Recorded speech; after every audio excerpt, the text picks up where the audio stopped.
Bonjour chez vous. Chose promise, chose due.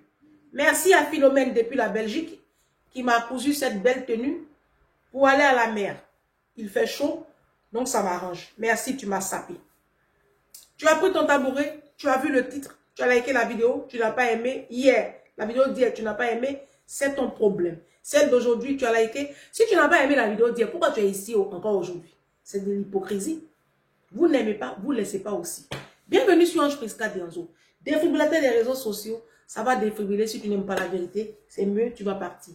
Alors, il y a une Mind People qui m'a écrite. Elles sont deux. Ange, vraiment, a fait des dîmes là. L'audio est long, hein, donc si je fais passer l'audio, ils vont la reconnaître parce que elle est de vase d'honneur Kodesh. Moi, je dirais les choses telles qu'elles sont. D'accord? Je ne vais pas mentir. Il y a une autre qui est à l'église, ambassade des miracles, avec vos soi-disant pasteurs, là, comment il s'appelle même? Idriss, je ne sais quoi là même là. Lui qui fait les gestes et puis les gens tombent partout, on est des serpents là. Tant qu'à faire, hein. Du coup, elle m'appelle, elle me dit, Ange, a fait les dots là. C'est compliqué. C'est très, ça commence à être très difficile. C'est vraiment très difficile. Il y a une maman qui m'a appelé, pour ne pas que j'oublie. Il y a une maman qui m'a appelé, elle me dit, Ange, il faut parler aussi de nos pasteurs. Parce que aujourd'hui, l'église, nous-mêmes les femmes mariées, hein, ce n'est pas les jeunes filles, hein, nous-mêmes les femmes, j'ai essayé, parce que si je mets son audio, donc moi j'ai essayé de reprendre ça avec mon, pour ne pas qu'on les reconnaisse, donc j'essaie de retransmettre l'audio, donc là c'est moi qui parle, mais c'est son audio en fait que j'ai retransmis. Il y a une maman qui m'a appelé de la Côte d'Ivoire, elle dit ma fille, il faut que tu fasses une vidéo. Les femmes souffrent tellement dans leur foyer en Afrique ici. Je ne te parle pas des jeunes qui cherchent mariage. Je te parle des femmes même qui sont mariées, même légalement, mais elles sont en mariage. Elles souffrent dans les mariages. Donc, qu'est-ce qu'elles font? Elles vont se réfugier à l'église parce que les pasteurs leur font croire que c'est ça qui est la solution. Et quand elles vont se réfugier à l'église, elles oublient leur vie. Elles passent tout leur temps dans les programmes.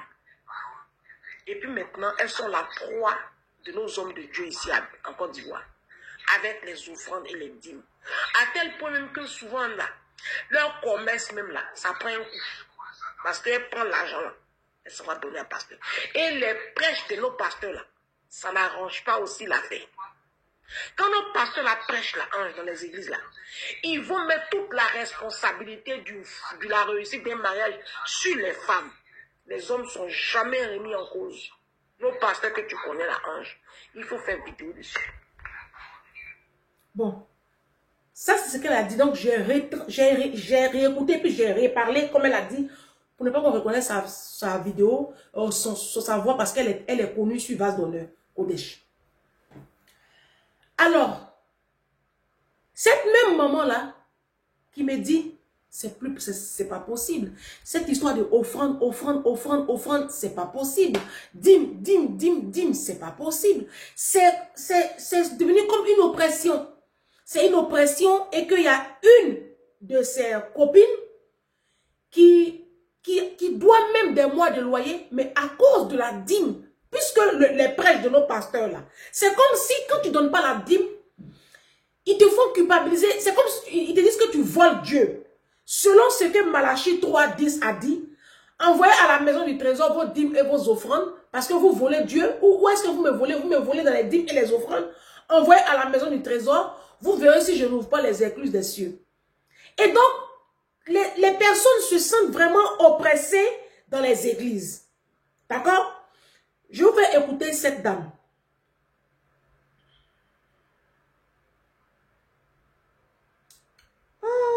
Ouais. Où est la vidéo de la dame? J'ai privé mes enfants de certaines choses à la maison pour pouvoir sacrifier sur l'autel. J'ai privé des voyages, des vacances, des sorties. J'ai sacrifié mon tout, c'était mon salaire. C'était tout ce que j'avais, mon salaire. J'ai vendu des bijoux, j'ai vendu des vêtements. Alors, ça, C'est rien comparé à ce que j'ai reçu en inbox. J'ai une de mes copines, à qui j'ai fait un gros bisou, Lilène Kwasi, qui avait ce problème-là. Qui m'appelle un jour, Ange, a fait des dîmes là. Je suis fatiguée parce que là, je dois des mois de loyer. C'est compliqué. J'ai dit, mais pourquoi tu te mets une telle pression, ma soeur? Moi, je fais cette vidéo pour interpeller les chrétiens. Vous savez, les chrétiens, je vous ferai passer Billy Graham tout à l'heure pendant 10 minutes. Il va vous prêcher sur la dîme. Chris Ndikoumana a compris. Il a fait un prêche là-dessus. Ça a libéré beaucoup de chrétiens. Mais il y en a qui sont encore captifs dans les grandes assemblées.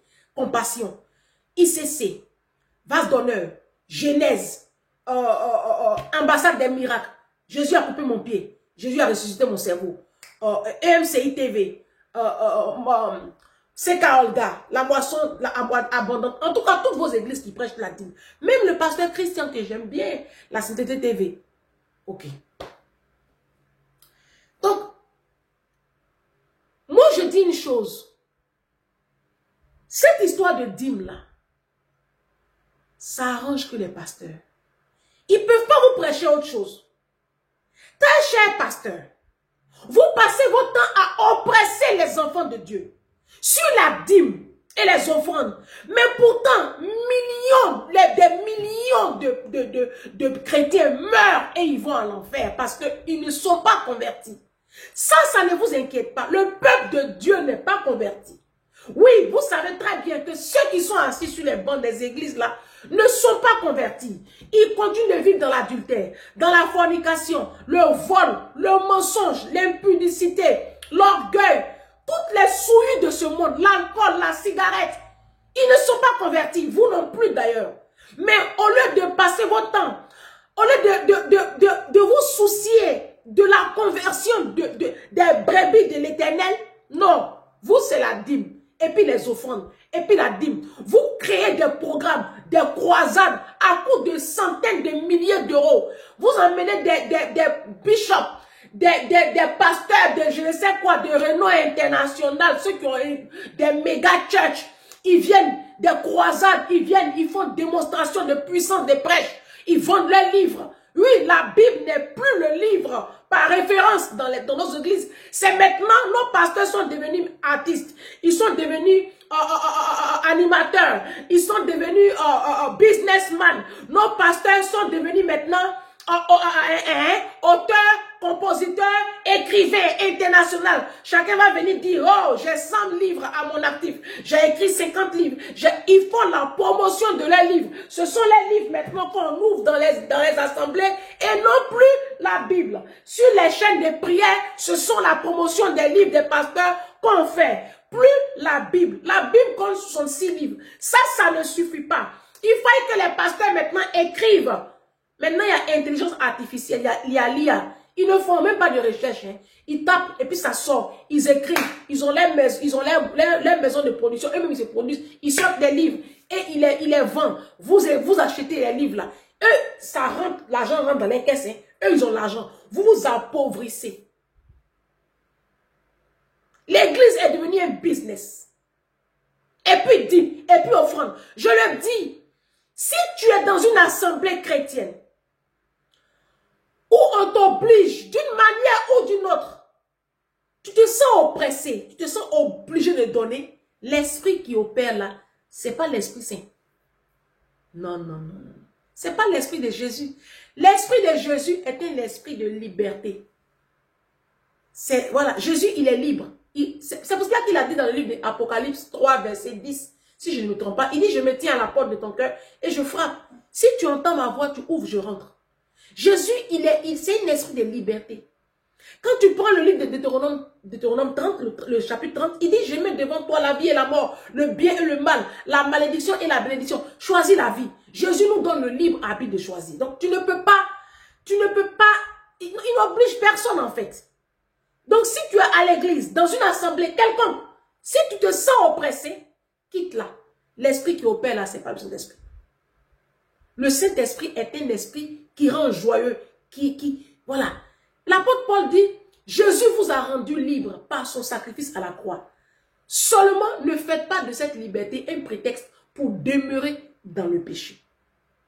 Vous comprenez? On va maintenant écouter Billy Graham. Pendant une dizaine de minutes, sur cette histoire de dîme, tu vas sur YouTube, tu tapes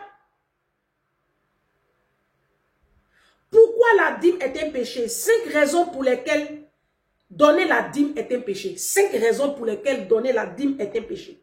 Billy Graham. Alors, Billy Graham, c'est un évangéliste très puissant. C'est les précurseurs. Hein. C'est tout cela. C'est de tout cela que nos pasteurs là se sont inspirés. Hein. Ne croyez pas. Hein. D'accord? Les Renard Bonquet, tout ça. D'accord? Et lui, il nous parle de la dîme. Et je pense que Christ Ndikoumana l'a bien compris ça. Vous voyez, Christ Ndikoumana, lui, il ne parle pas de dîme. Hein. Il coupe. Il ne vous oppresse pas. Hein. Vous avez compris? Parce que c'est ça le... Jésus n'est pas venu pour ça. Parce que Jésus a été sur la terre. Hein. Dans les 4 évangiles, il a été présent. Pourquoi est-ce qu'il ne nous a pas rabâché la dîme? Et même quand il partait, il a dit à Pierre, Pierre, tu es Pierre, si toi je bâtirai mon église. Pourquoi Pierre, dans ses épîtres, ne nous parle pas de la dîme? Pourquoi même Paul ne nous a pas harcelé sur la dîme? Dans ses 10 épîtres, Pierre ne parle pas de la dîme. Oh, Paul n'en parle pas. Paul ne parle pas. Paul nous demande juste de donner selon notre bon vouloir. Même Jacques, le frère du Seigneur, il a écrit un épître qui compte 5 chapitres, il n'en parle pas. Tous les apôtres de Jésus, Luc, tu vas prendre Matthieu, ils n'en parlent pas. Pourquoi les pasteurs font de ça leur leitmotiv? Parce que ça les enrichit. Faites un calcul tout bête. Prenez une église comme ICC. Va se donner la compassion. Vous voyez, ce sont des méga churches. Regardez les millions de membres qu'ils ont. Supposons même qu'eux tous ne donnent pas la dîme. Prenons que la moitié. Vous savez combien de milliards ceux-là ils se font? Regardez même leur train de vie. Vous me direz, non, ils ont des entreprises. On connaît tous les débuts. Hein. Tous nos pasteurs là, on connaît tous les débuts. D'accord? Donc, à un moment donné, il faut arrêter. Arrêtez de nous dire, non, ils ont des entreprises. Oui, ils ont des entreprises parce que c'est l'argent de l'église qu'ils ont pris pour ouvrir ces entreprises. Ils ont des terrains, ils ont des ça, ils ont pris l'argent de l'église pour faire. Mais oui, on connaît tous les débuts. Eux-mêmes, ils prêchent sur les débuts. Donc, arrêtez de raconter des conneries. C'est les business. Moi, je le dis ici, si aujourd'hui, on dit qu'il n'y a plus de dîmes et puis il n'y a plus d'offrande, vous n'entendrez plus le nom d'un seul pasteur sur la toile. C'est fini, ils vont tous rentrer en brousse. C'est la dîme et les offrandes qui font qu'ils sont là en train de nous emmerder. Mais arrêtez d'oppresser les enfants de Dieu. Et vous les chrétiens, réveillez-vous, bon sang. Vos comptes sont vides. Vos enfants ne vont pas en vacances. Vos enfants n'ont pas de loisirs. Vous avez des arriérés des pays de loyer. Eux, ils sont en business class. Vous voyez les maisons, la voiture. Bon sang. On va écouter Billy Graham. Vous avez été enseigné que la dîme est une obligation sacrée. Mais quelque chose en vous n'est pas entièrement en paix avec cette idée. Dans Marc 7,13, Jésus avertit « Ainsi vous annulez la parole de Dieu par la tradition que vous transmettez les uns aux autres, et vous faites beaucoup de choses semblables. » Ce verset nous ouvre les yeux. Tout ce qui est pratiqué au nom de Dieu n'a pas nécessairement son origine en lui. Aujourd'hui, nous allons plonger dans une vérité ignorée pendant des générations. Nous allons vous montrer comment certains enseignements sur la dîme ont été déformés au point de devenir pécamineux. Nous révélerons les raisons bibliques pour lesquelles la dîme aujourd'hui, dans de nombreux cas, n'est pas seulement une erreur doctrinale, mais une offense contre la liberté que Christ nous a donnée. Êtes-vous prêt à comprendre ce que Dieu attend véritablement de vous? Dès les premiers pas de la foi chrétienne, beaucoup ont grandi avec l'idée ancrée que la dîme est une obligation sacrée, un signe d'obéissance qui garantit la bénédiction et la sécurité spirituelle. Pour beaucoup, ne pas donner la dîme équivaut presque à trahir Dieu. Et la culpabilité que cela produit a suffi à maintenir des générations prisonnières d'une pratique qui, en réalité, ne fait plus partie de l'alliance que Dieu a établie avec nous par Christ. Merci. Mais que diriez-vous si nous vous disions que la dîme, aujourd'hui, telle qu'elle est enseignée depuis de nombreux pupitres, n'est pas seulement une pratique incorrecte, mais une offense directe à l'œuvre rédemptrice de Jésus. Amen. Et si, au nom de l'obéissance, nous déshonorions le sacrifice qui nous a libérés de la loi? Merci. Pour comprendre cela, nous devons revenir aux Écritures et non à la tradition. La pratique de la dîme n'a pas commencé comme une expression libre de générosité. C'était une institution légale au sein d'un système que Dieu a spécifiquement établi pour la nation d'Israël sous l'Ancienne Alliance. Dans Nombre 18, 21, il est ordonné: aux fils de Lévi, j'ai donné tous les dîmes en Israël comme héritage pour leur ministère, parce qu'ils servent dans le ministère du tabernacle de la rencontre. La dîme était un impôt religieux qui soutenait une tribu particulière, les Lévites, responsables du service dans le temple. Mais ce que beaucoup négligent, c'est que ce système reposait sur une structure qui a complètement disparu. Un temple physique, un sacerdoce lévitique et une nation théocratique. Quand Jésus est venu, il n'a pas seulement accompli la loi, mais il l'a dépassée, ouvrant une nouvelle voie pour nous tous. Merci. Hébreux 7, 18 à 19 déclare avec clarté: car le commandement précédent est mis de côté à cause de sa faiblesse et de son inefficacité, car la loi n'a rien rendu parfait, et une meilleure espérance est introduite, par laquelle nous nous approchons de Dieu. Ce passage n'est pas symbolique, il est littéral. L'ancien système a été remplacé. La dîme, en tant que partie de ce système, a cessé d'avoir une validité en tant qu'exigence obligatoire. Ils ne peuvent pas vous prêcher ça. S'ils vous prêchent ça, ils connaissent la vérité, hein? Ce système a cessé d'avoir une validité en tant qu'exigence obligatoire. Pourtant, beaucoup insistent pour ressusciter une loi que Christ a déjà laissée derrière. Vraiment. Certains citent Malachie 3.10 comme s'il s'agissait d'un commandement éternel. Apportez toute la dîme au magasin, afin qu'il y ait de la nourriture dans ma maison. Mais ils oublient que Malachie parlait à une nation sous la loi mosaïque, Merci. et non à l'Église née de l'Esprit. De plus, le contexte révèle que le message s'adressait à des prêtres corrompus, qui volaient Dieu et négligeaient leur rôle dans le temple. Ce n'était pas un appel universel, c'était un avertissement spécifique. Placer ce fardeau sur les croyants de la Nouvelle Alliance déforme le message original. Christ n'est pas venu ajouter de nouvelles règles à un système déjà défaillant. Il est venu inaugurer une alliance entièrement nouvelle.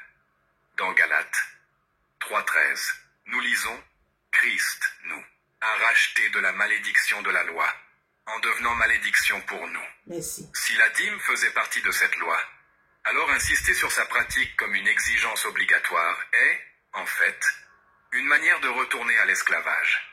C'est comme si quelqu'un recevait la liberté qu'un autre a payée par son sang et choisissait volontairement de retourner dans la cellule. Beaucoup le font sans malice. Ils ont grandi en croyant que c'était juste. Mais ce qui est en jeu n'est pas seulement une pratique financière, mais le cœur de l'Évangile. Galbury, Galates 5, 1 nous exhorte: tenez donc ferme dans la liberté que Christ nous a donnée, et ne vous laissez pas de nouveau enchaîner par un joug d'esclavage. Le joug dont il parle n'est autre que le système légal de l'Ancien Testament, y compris la dîme en tant qu'obligation. L'erreur n'est pas dans le don, mais dans l'enseignement qu'il doit être fait par obligation légale, sous la menace d'un jugement ou d'une perte de bénédiction. Cet enseignement est dangereux, car il annule la grâce. Vraiment. Jésus n'a jamais ordonné à ses disciples de donner la dîme. Voilà. À aucun moment dans le Nouveau Testament, nous ne voyons l'Église primitive imposer la dîme comme une norme. Moi, je n'ai pas vu ça aussi. En fait, dans Actes 15, lorsque les apôtres ont discuté des aspects de la loi à exiger des gentils, la dîme n'est même pas mentionnée. Oui. N'est-ce pas révélateur? Oui, je confirme. Si la dîme était si cruciale pour la vie chrétienne, comment est-il possible que Pierre, Paul et les autres n'en aient pas dit un seul mot lorsqu'ils ont défini les fondements doctrinaux de l'Église? Au contraire, l'apôtre Paul, dans ses nombreuses lettres, n'a jamais exigé la dîme des églises qu'il a fondées. Merci. Quand il parlait de donner, Il le faisait en termes de liberté et non de pourcentage. Voilà.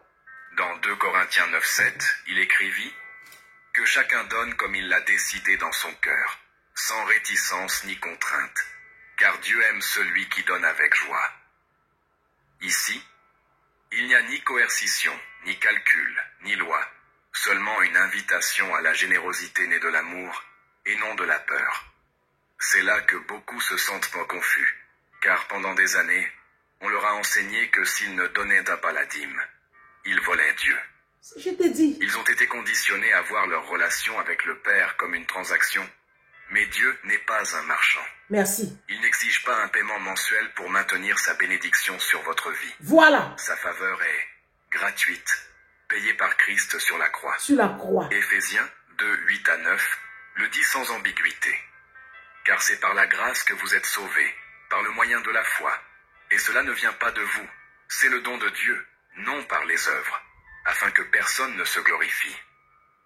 Imaginez un instant. Un père qui donne tout pour son enfant, même sa vie. Exigerait-il ensuite des frais mensuels pour continuer à l'aimer? Bien sûr que non. Alors pourquoi avons-nous réduit notre relation avec Dieu à une formule de revenus et de pourcentage? Ce n'est pas seulement théologiquement incorrect, c'est spirituellement nuisible. Merci. Cela transforme la grâce en obligation et le croyant en esclave de systèmes humains. Merci. Jésus a été clair en nous avertissant contre ceux qui imposent des fardeaux qu'ils ne sont pas prêts à porter eux-mêmes. Dans Matthieu 23:4, parlant des pharisiens, il a dit « Car ils lient des fardeaux lourds et difficiles à porter et les mettent sur les épaules des gens, mais eux-mêmes ne veulent pas les remuer du doigt. » La dîme obligatoire, enseignée comme une exigence pour le salut, la provision ou la bénédiction, est exactement ce type de fardeau. Un fardeau qui ne vient pas de Dieu, mais d'hommes qui ont tordu la parole pour maintenir des structures de pouvoir et de contrôle. Voilà. Quand nous comprenons cela, quelque chose en nous... Je vais mettre ma lumière. Vous avez écouté Billy Graham? Les pasteurs là, ils savent la vérité. Ils savent très bien que nous sommes sous la grâce. Jésus a été présent. Jésus a vécu là. C'est pour ça qu'il est venu. Il est venu dépasser même la loi. Et Christine Ndoukoumana, quand il a prêché sur la dîme, je crois que c'était l'année dernière ou en début d'année, je ne sais même plus, il a bien spécifié cela. Christine Ndoukoumana a dit ceci. Si vous pratiquez la dîme, dans ce cas, il faut qu'on pratique toute la loi. C'est-à-dire les 5 livres attribués à Moïse. La Genèse, Exode, Lévitique, non, Deutéronome. D'accord? Les 5 livres de la loi qu'on appelle le Pentateuque, on doit l'appliquer à la lettre. Vous comprenez? Vous venez d'écouter Billy Graham. Lui là, il a prié pour 4 présidents américains. Il a prié pour que 4 présidents américains prennent le pouvoir. Il a prié quand ces 4 présidents américains ont pris le pouvoir. Billy Graham, c'est pas un camarade de quelqu'un. Hein. Il a au niveau des Renard Bonquet, là. C'est des évangélistes très puissants. Ouais. Nos pasteurs, là, ils ne peuvent pas vous prêcher autre chose. Imaginez un seul instant qu'ils ne prêchent plus sur la dîme et sur les offrandes. Et ils laissaient libre choix aux gens. Vous pensez que le train de vie qu'ils ont là, ils allaient avoir ça? Non. C'est que je vous pose la question. Les femmes portent Louis Vuitton, hein, les femmes portent les Gucci. Hein. La femme de pasteur Ivan Castanou, là, elle porte sac à main à 35 000 €. Hein. Non, c'est juste une information que je porte à ta connaissance. Ceux qui sont à ICC ici, là, à Paris, là, ils savent de quoi je parle. Elle porte des sacs, c'est pas camarade de quelqu'un. Hein. Pendant ce temps, il y a la guerre à Goma. Les Congolais sont pauvres. Tu vas dans un pays comme le Congo.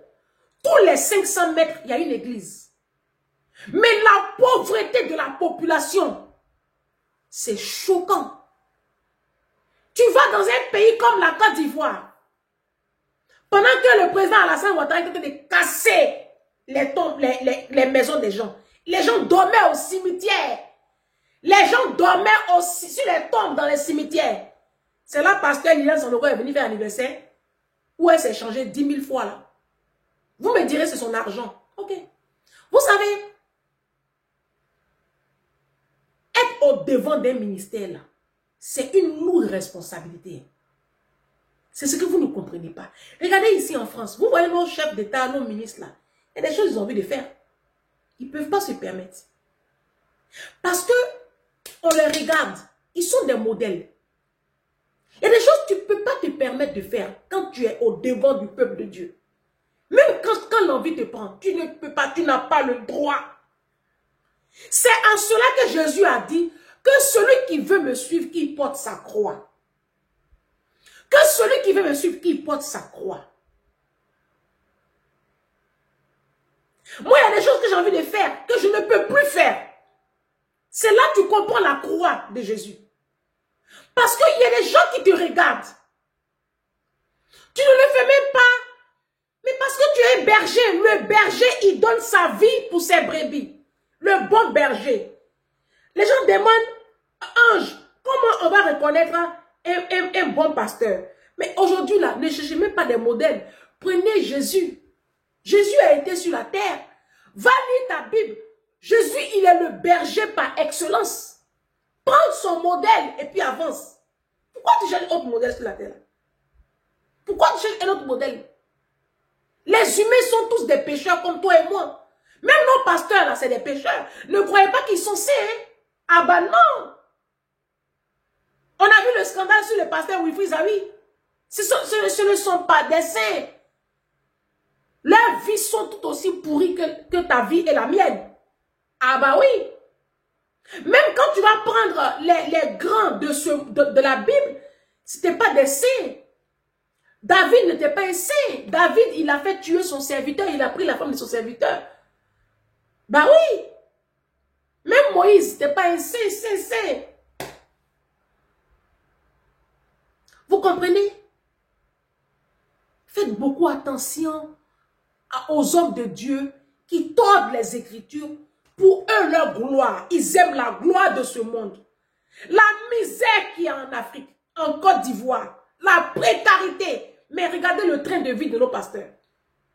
Et je vous le dis, pendant que vous êtes en train de vous oppresser, donner le 10e de tes revenus tous les mois, c'est une oppression. Tu le sens comme une oppression. Et en plus de ça, ils ont 10 000 programmes. Il faut faire offrande,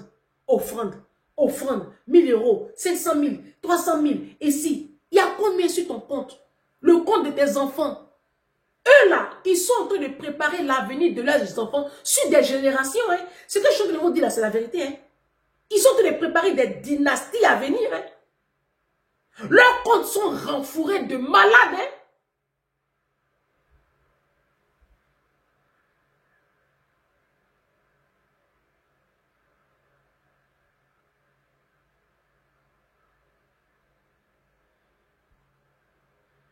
Faites beaucoup attention, les amis. Faites vraiment beaucoup attention. Tu veux savoir si un homme est un vrai pasteur? Ce n'est pas sa voix qu'il faut regarder. Ce n'est pas non plus son charisme ni son costume. Regarde ce qu'il aime. Le vrai pasteur n'aime pas l'argent. Il n'aime pas les projecteurs. Il n'aime pas les applaudissements. Il aime les brebis. Il ne vend pas l'évangile. Il ne te fait pas payer pour une prière. Il ne joue pas avec tes émotions. Mais il pleure avec toi. Il prie pour toi. Il reste quand tout le monde s'enfuit. Et quand il prêche, tu n'entends pas son nom à lui, mais le nom de Jésus. Jésus a dit, je suis le bon berger. Nos pasteurs là, ils font programme. Ils font programme des croisades et puis on les annonce comme des rockstars. Vous savez de qui je parle? Ah bah oui. Nos pasteurs sont annoncés sur le pupitre avec des vidéos à l'appui des projecteurs fumogènes, éclairage. Jésus n'est plus prêché. Hein. Jésus n'est plus la star. Hein. Jésus n'est plus star. Hein. Ils aiment la starmania. Nos pasteurs là aiment la starmania. Oh. Le vrai pasteur, c'est celui qui suit le Christ, qui met Jésus au centre et qui s'efface pour que tu le vois. Comme Jean-Baptiste a dit, il faut qu'il croisse et que je diminue Jean 3,30. Alors si tu as été blessé, si tu as perdu confiance, souviens-toi. J'ai dit le vrai pasteur c'est Jésus. Aujourd'hui là, moi j'ai compris ça, que le vrai pasteur c'est Jésus. Donc les chrétiens, vous qui êtes encore, j'espère que cette vidéo là vous aura apporté des éclaircissements. Parce que je suis fatigué, j'ai déjà pas parlé de ça. Avec les dîmes là. Si vous voulez continuer à donner, donnez. Le 10e de vos revenus, donnez. Continuez. Mais c'est bête que tu travailles. Regarde, moi, je suis allé travailler ce week-end, je me suis fracturé le doigt là. Là, je suis sûr que c'est une fracture. Donc là, je vais aller à l'hôpital là pour qu'on me pose une attelle. J'ai fini ça. Mon petit bénéfice, j'ai eu là-bas de 500 € là. J'ai enlevé dessus pour donner à pasteur. Et puis dimanche encore, on dit offrande. J'ai enlevé et donné. Il me reste combien pour mettre ma fille au privé? Parce que tous nos pasteurs là, les enfants sont au privé. Hein. Je vous informe. Vous, vos enfants sont au public. Vos enfants mangent sauce aubergine liquide comme ça. Les enfants là, les soirs c'est les hamburgers, hein, c'est les poulets frits. Hein. Vous voyez une maison de nos pasteurs en Afrique? Vous voyez? Ils ont garde du corps. Hein. Eux, ils disent que Jésus va vous protéger, mais eux, ils se font protéger par des gardes du corps. Vous voyez un peu, non? Ils disent prier, Jésus va vous protéger, mais eux là, ils payent des personnes pour les protéger. Eux, Jésus ne les protège pas. Ce sont des êtres humains qui les protègent. Vous voyez, non? Le discours, il est hypocrite. Quand c'est vous, c'est la masse. Vous n'avez pas de valeur. Vous, priez, ça va aller. Quand eux, il y a leur anniversaire là, on doit cotiser pour faire leur anniversaire. Quand pour vous arrive là, ils vont prier pour vous. Dieu va vous faire la grâce. Vous voyez, non? Ce double jeu là, vous voyez. C'est une arnaque. La dîme là, c'est la plus grosse arnaque dans le christianisme aujourd'hui. Comment ça vous oppresse? Comment ça vous appauvrit? Et ça annule le sacrifice de Jésus à la croix. Ça annule la grâce. Tu es oppressé. L'Esprit de Dieu est un esprit libre. Sentez-vous libre. Oui, on donne pour l'avancement du royaume. Quand il y a des campagnes, on peut donner. Mais moi, je me sens libre. Hein. Je me sens libre. Aucune pression. Parce qu'il y a un pauvre dans ma famille aussi. Dans ma famille, il y a des enfants qui ne sont pas scolarisés. Il y a des personnes qui sont pauvres autour de moi que je peux aider, soutenir. Les veuves, les orphelins. Pourquoi ils nous font croire que c'est quand tu donnes seulement au pasteur que tu es béni? Non, on ouvre les écluses des cieux. Moi, je ne donne pas la dîme. Mon ciel est ouvert. Ouvert, il est ouvert mon ciel. Je ne donne pas de dîme. Je n'ai jamais donné la dîme. Et pourtant, mon ciel est ouvert. Je vous dis que mon ciel est ouvert. Parce que le Seigneur, là, il regarde l'état du cœur. C'est le cœur. Le Seigneur, c'est le cœur. Je vous assure, le Seigneur, c'est le cœur. Parce que les enfants de Dieu, vous donnez la dîme. Vous êtes là, vous pensez qu'on achète Dieu? Vous pensez que vous pouvez acheter Jésus? Vous ne pouvez pas acheter Jésus. Personne ne pourra acheter Jésus. Jésus, on ne l'achète pas. Jésus, on obéit à ses règles. On obéit à ses lois. Il dit, si vous m'aimez, gardez mes commandements. Si tu aimes Jésus, si tu aimes être appelé disciple de Christ, garde les commandements de Christ. Il dit, je prends plaisir à l'obéissance qu'au sacrifice. Dans le livre de Samuel, Jésus prend plaisir à l'obéissance qu'au sacrifice. Jésus dit, dans le livre de Proverbes 28, verset 9, si quelqu'un détourne l'oreille pour ne pas écouter la loi, même sa prière est une abomination. Quand tu prends le psaume 119, je crois que c'est le verset 115, 105. Ta parole est une lampe à mes pieds et une lumière sur mon sentier. Faut prendre ta Bible, tu vas étudier, tu vas lire. Les amis, vous ne voulez pas étudier la Bible. Les pasteurs là vont vous manipuler, ils vont vous détruire comme ça. Les pasteurs sont en train de vous assujettir. Vous, mes sœurs, qui êtes dans des foyers toxiques, ils vous font croire que c'est en priant, en jeûnant, que vous allez vous en sortir. Celui-là va se lever là, jeûne de 40 jours. L'autre va se lever là, jeûne de 21 jours. Est-ce que c'est jeûne-là qui fait que l'enfant de Dieu est converti? Le peuple de Dieu vit dans le péché. Les enfants de Dieu, quand ils ferment les yeux, ils vont à l'enfer. Moi, le Seigneur m'a montré que je partais à l'enfer, rien que parce que j'ai pris la monnaie de ma maman sur la table, 8 €. Imaginez pour vous. Vous qui êtes encore dans la fornication, dans l'impudicité, dans l'adultère, dans le mensonge, dans le vol, les enfants de Dieu ne sont pas convertis. Et pendant ce temps, vous brassez de l'argent, vous créez des croisades à n'en point fini, des campagnes à n'en point fini, mais on s'en fiche. Dites aux enfants de Dieu de fuir le péché. Parce que Jésus dit, si vous m'aimez, gardez mes commandements. Comment on aime Christ? En vivant dans une vie de sainteté. Ce que Dieu veut. 1 Thessaloniciens 4, verset 3. Ce que Dieu veut, c'est votre sanctification. C'est que chacun de vous sache tenir son corps dans la sainteté et la pureté. Voilà ce que Dieu attend de nous. Dieu attend de nous que nous soyons des personnes saintes. Il dit, soyez saints. Comme moi, l'Éternel, je suis saint. Voici ça. C'est pas la dîme et les offrandes. Parce que vous donnez, oui. Mais regardez vos vies. Vous êtes toujours dans la précarité. Moi, je ne donne pas. Mon ciel est ouvert. Posez-vous les questions. Hein. Ouvert. C'est le péché. Isaïe dit,